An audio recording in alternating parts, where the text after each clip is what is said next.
The minivan ahead crept forward in the long pickup line outside Desert Willow Elementary, and Lauren quickly lowered her phone to her lap as Marcus walked toward the car door.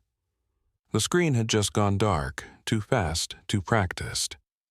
Marcus opened the passenger door, set his hot coffee in the cup holder, the rich roast still steaming. He looked at their son in the rearview mirror, the boy playing with his backpack strap, unaware that the two adults in the front seats were holding a secret heavier than the humid Phoenix morning. Lauren gave a small smile and asked if he had time to do the school drop-off today. Marcus nodded and said he was working from home. His voice sounded normal, his eyes too, except Lauren did not know he had stood in the garage doorway 2 minutes earlier before getting in the car, long enough to see the name of a grocery store appear in a bank notification on her phone screen when she opened the car door. That store was more than 20 miles from her office, near the highway leading towards Tucson. Marcus said nothing. He closed the door, walked around to the driver's seat, and buckled his seatbelt. The line moved again. Kids ran along the sidewalk, parents waved. Everyday American life so ordinary it made it easy to believe every family in this neighborhood was fine. Except in Marcus's mind, a timeline was already forming. A late-night grocery charge, the store location, the text she sent saying she had to stay late at work. He did not need to make a scene. He had worked with server systems for years. He understood that data always left a trace. At noon, Marcus stopped by the grocery store near their house. He pushed the cart slowly past the fruit section, holding a messy handwritten shopping list. A middle-aged woman looked at him twice, then stepped closer. She asked if she had seen him the night before at Fresh Valley Market near Chandler. Marcus paused and said he had not been there. She frowned and said that was strange. She could swear she had seen his wife there standing next to a tall, dark-haired man.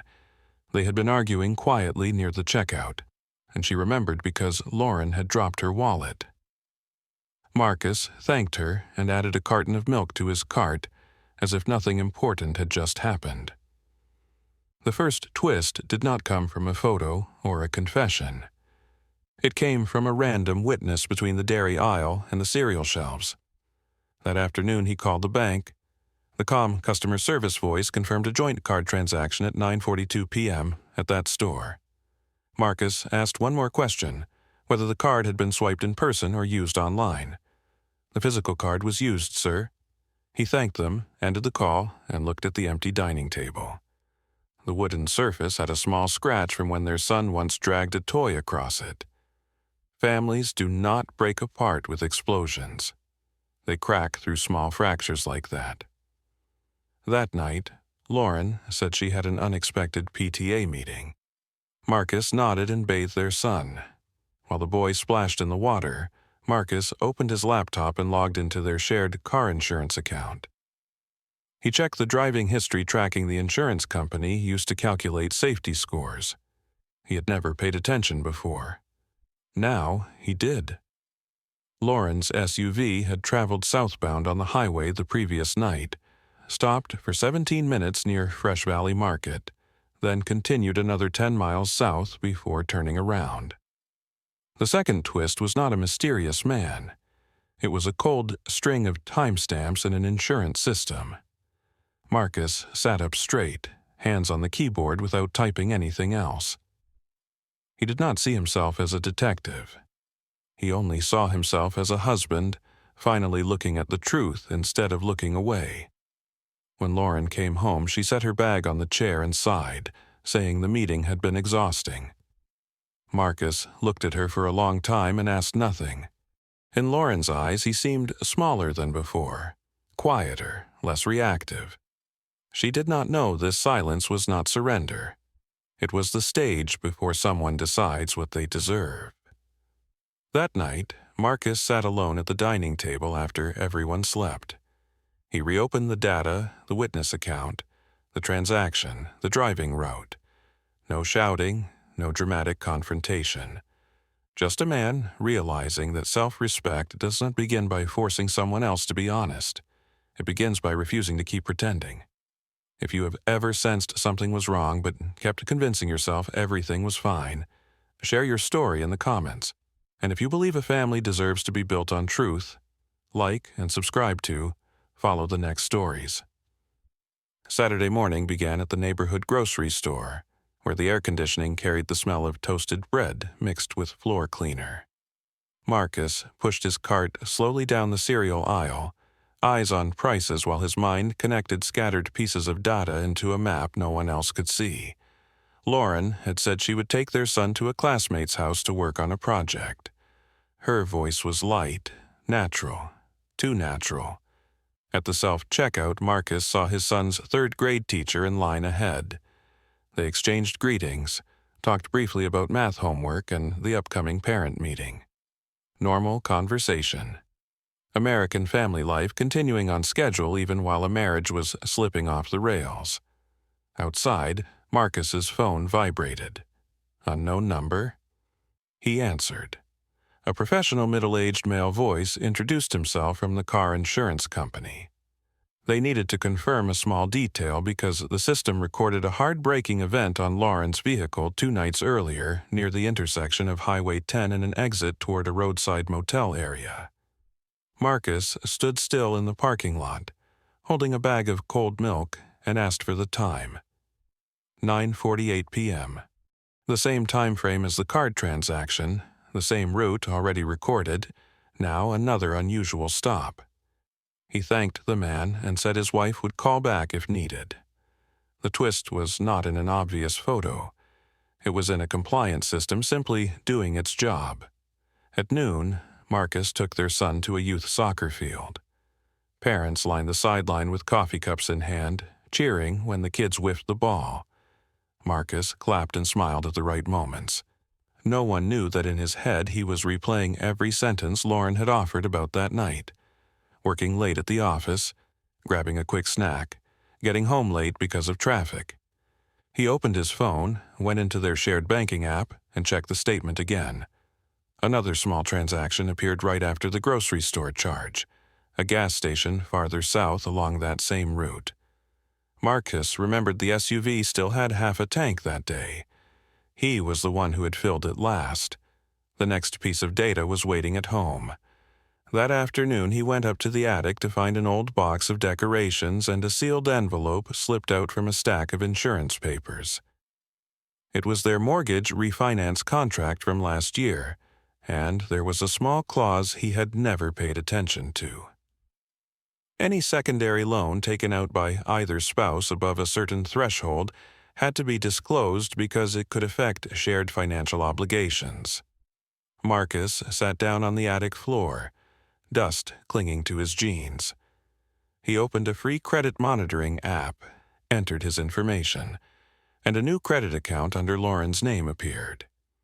It had been opened 3 months earlier. The initial spending was far higher than anything typical for their household. The next twist was not only emotional, it was a financial signal that could trigger a legal clause. He did not feel anger, he felt cold. That evening, the HOA held its regular meeting at the clubhouse.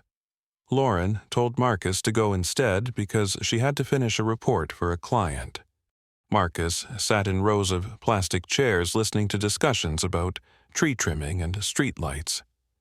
Near the back of the room, he recognized a man he had seen in the grocery store parking lot the previous week, standing and talking with a board member. Their eyes met for 1 second. The man hesitated, just slightly, then looked away.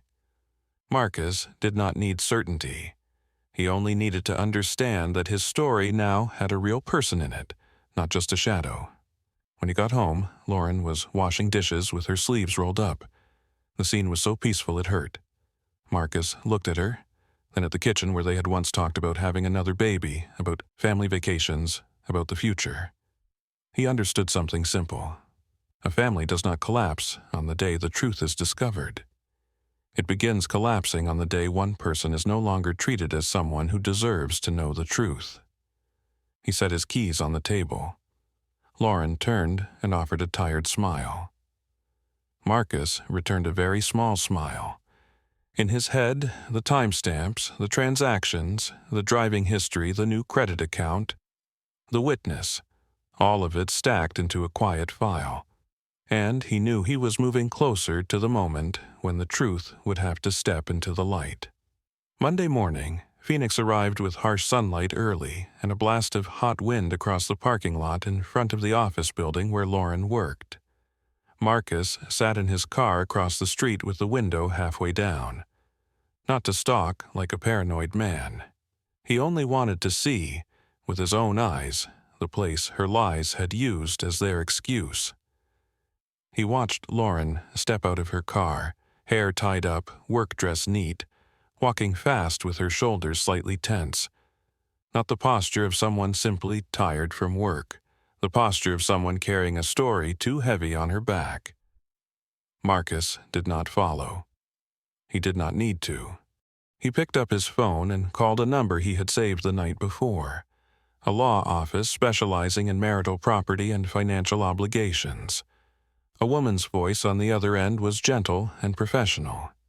They booked him for that same afternoon. The twist was no longer private romance. It was becoming a legal file. At noon, Marcus sat in a law office downtown, glass windows looking down at traffic packed under the sun. On the table in front of him were printed bank statements, the credit report, and the driving history pulled from the insurance company. The attorney read slowly and pointed to a line in the mortgage contract. If one party creates a significant financial obligation without disclosure, this clause allows the other party to request protection of shared assets during separation proceedings. Marcus nodded. He did not say divorce. Not yet. But separation was enough to make the room feel colder. The third twist lived in a small clause, signed on a random evening 2 years earlier when neither of them noticed what it could become. When Marcus left the office, he did not feel victory. He felt grief. Across the street, a father held his little daughter's hand as they crossed at the crosswalk. The girl talked excitedly about something from school, her arm swinging. The father bent down to listen, patient. Marcus looked away. That afternoon, he stopped by the bank for a scheduled appointment. The employee confirmed that their joint savings account had recently seen transfers to a credit account under Lauren's name, higher than their normal household spending. Marcus asked for the dates. 3 months ago, the same period when the new credit account had been opened. The fourth twist was money that could not be erased by deleting messages. When Marcus got home, Lauren was already there, sitting at the kitchen table with her laptop open. She looked up and gave him the familiar smile. She asked how his day was. Normal, Marcus said. He set a folder bag down on a chair, not hiding it and not showing it off. In his mind, something shifted. It was no longer only pain. There was a new layer of clarity, cold, steady, and sharp. That night, after their son fell asleep, Lauren brought 2 cups of tea into the living room. She sat beside Marcus, close enough that only one couch cushion separated them. She talked about work pressure and a new campaign, her voice soft, a little too eager to reconnect. Marcus listened, truly listened, and he realized a hard truth. Lauren was not always playing a villain. She was tired, lonely, lost, but the choices she made were not because she was forced. Marcus set his cup down. There was a question he had held in his mind since the day he heard about the motel stop. That night, when her car stopped near that roadside place, had she been afraid of being caught or afraid of hurting him? He did not ask it yet, but it was waiting. Before bed, Marcus went into the small home office and opened his laptop again. He downloaded a full copy of the driving history from the insurance company and saved it with the bank statements and the credit report. He named the folder something simple. Documents. Not for revenge, not for threats. Only so he would never have to doubt his own memory again. Outside the window, the streetlight cast yellow over the quiet road. A neighbor family laughed while walking their dog.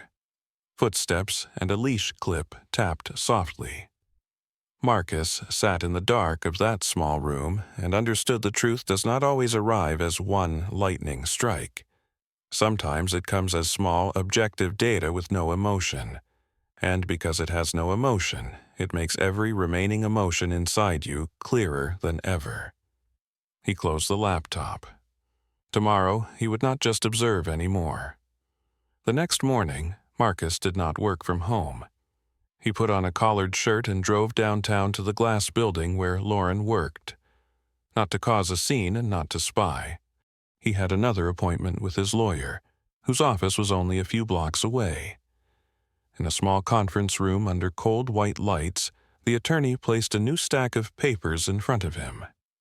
A request for temporary asset protection, based on the clause in the mortgage contract and the undisclosed financial transactions. If he filed this, she explained, he would be formally setting a legal boundary. This would no longer be only an emotional family matter. Marcus looked at the sharp black printed lines. His hands rested calmly on the table. He said he was not ready to file that day, but he wanted everything prepared. The attorney nodded and said being prepared was also a form of protecting himself. The twist here was not a dramatic reversal. It was that he chose not to let himself keep being carried by someone else's decisions. That afternoon, Marcus stopped at the bank again to open a separate account in his own name and arranged for his upcoming paycheck to go there. A small action, but to him it was the first time in years he had thought about a future that did not automatically include Lauren in it. When he got home, Lauren was sitting at the dining table, one hand pressed to her forehead. She looked up when she heard the door. She asked where he had gone. He said he had gone out to take care of a few things. She asked what things. Marcus looked at her without avoiding her eyes and said they were his own things. Lauren froze. The answer was simple, but it felt like a door quietly closing between them. Dinner passed heavily. The sound of cutlery against plates seemed louder than usual. Their son talked about school, and both adults tried to smile and keep the rhythm of family life steady in front of him. After putting their son to bed, Lauren stood in the hallway, leaning her back against the wall. The yellow light exposed the dark circles under her eyes. She asked if something was going on. Marcus nodded and said yes. She waited for him to continue. He did not. The silence stretched, no longer avoidance, but the space between two truths preparing to collide. Lauren swallowed and asked if he thought she was hiding something. Marcus did not raise his voice. He only looked at her for a long time, as if deciding whether to pull down the final curtain. He remembered the HOA meeting, the man at the back of the room, the witness at the grocery store, the timestamps, the transactions, the driving routes. He said slowly that he did not need to ask if she loved the other man. He only needed to know when she started thinking he did not deserve to know the truth. Lauren opened her mouth and then closed it again. Tears rose too quickly for her to form an answer. She said she had not wanted to hurt him. Marcus let out a quiet breath and said, "The truth is never the thing that hurts the most." Being considered not important enough to know the truth is what breaks a person. That sentence made Lauren cry for real. No more defense, no more reasonable excuses. Just a woman realizing the distance she created had turned into a canyon. The biggest twist in that moment was not new evidence. It was that Marcus was no longer asking her to come back or trying to prove he was worth staying for. He had moved to a different position. The position of someone choosing self-respect, even if it meant losing the family he once had. He told her he had been speaking with a lawyer.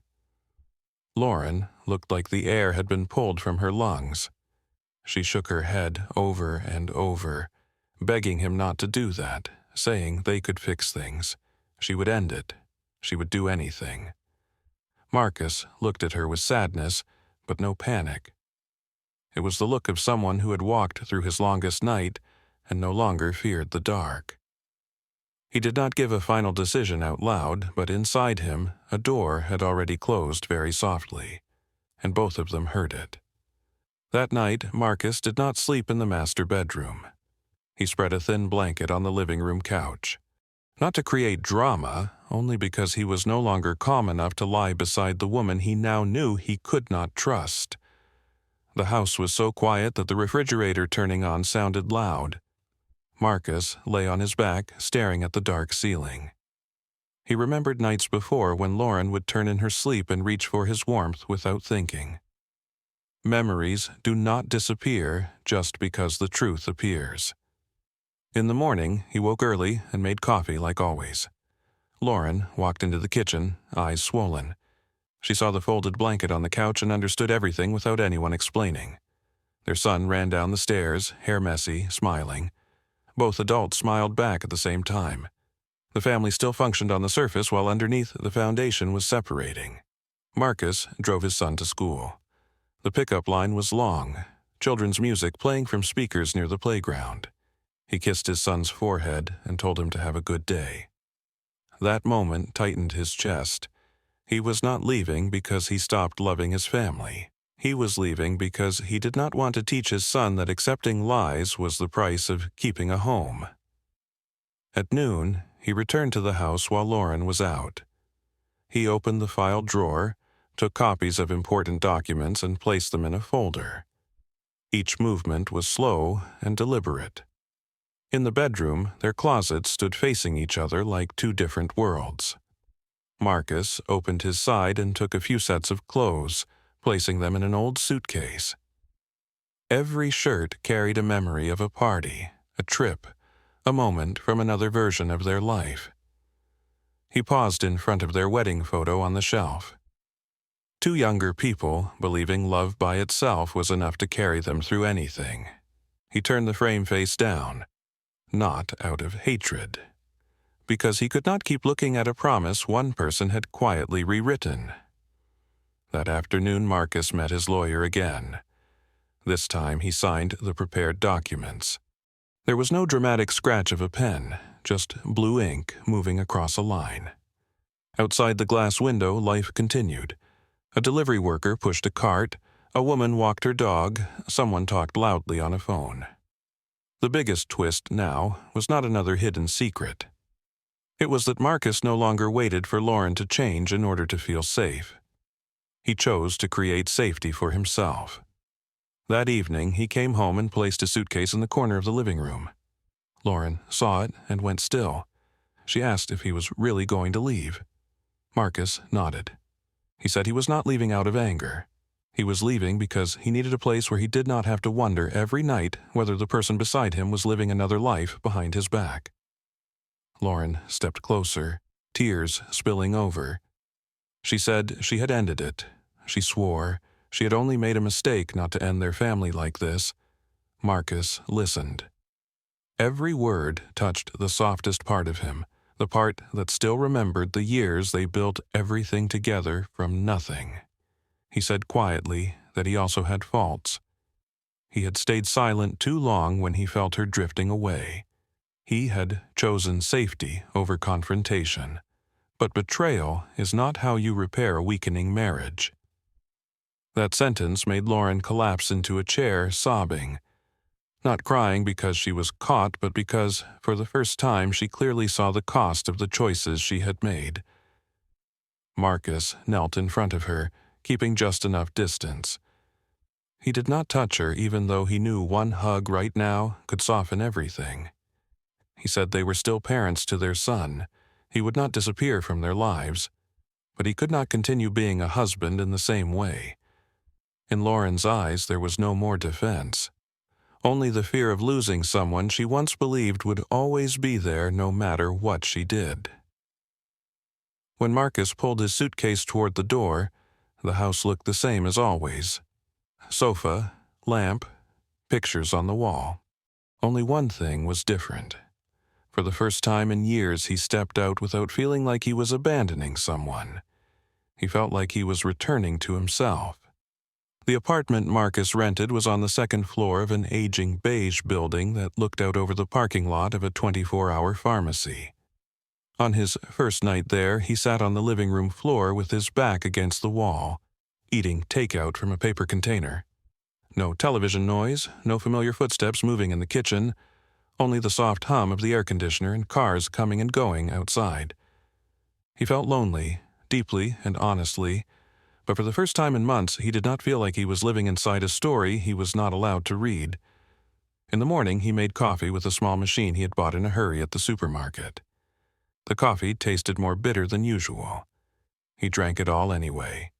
He took his son to school on the days it was his turn. The line of cars in front of the school was still long, children still loud and full of energy. The only difference was that now he stood alone among the parents. Another father started a conversation about a weekend game. Marcus answered and smiled lightly. He realized he was no longer pretending to be okay. He was simply learning how to be okay little by little.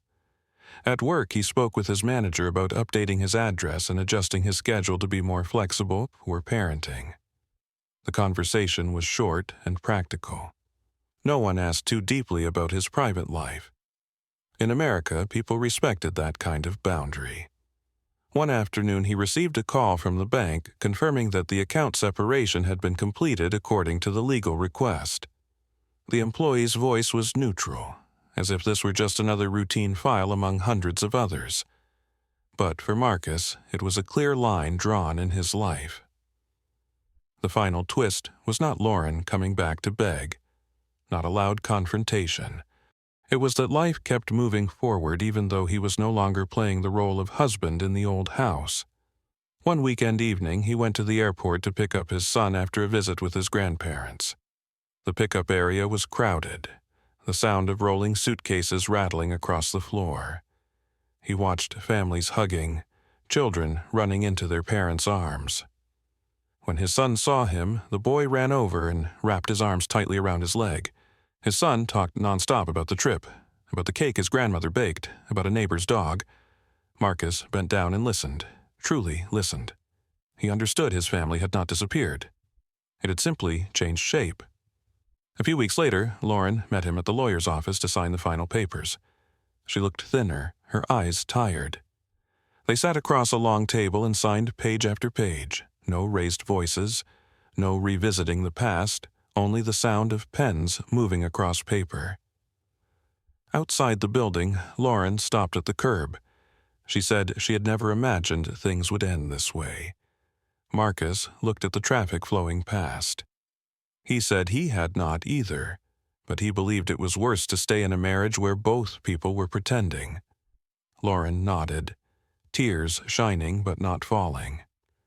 For the first time, no lies stood between them in the silence. That evening, Marcus sat on the steps outside his apartment, watching the sunset behind low rooftops.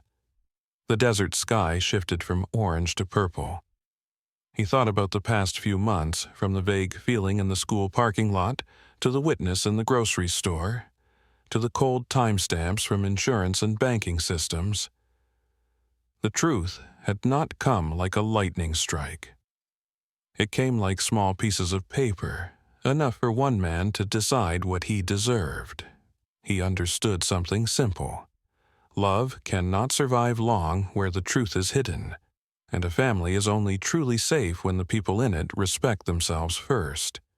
Marcus stood up, brushed the dust from his pants, and walked inside.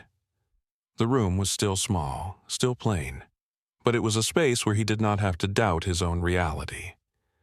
If you have ever had to choose between keeping a relationship and keeping your self-respect, how did you choose? Share your story in the comments, and if stories about family, truth, and difficult decisions speak to you, do not forget to like and subscribe to follow the next episodes.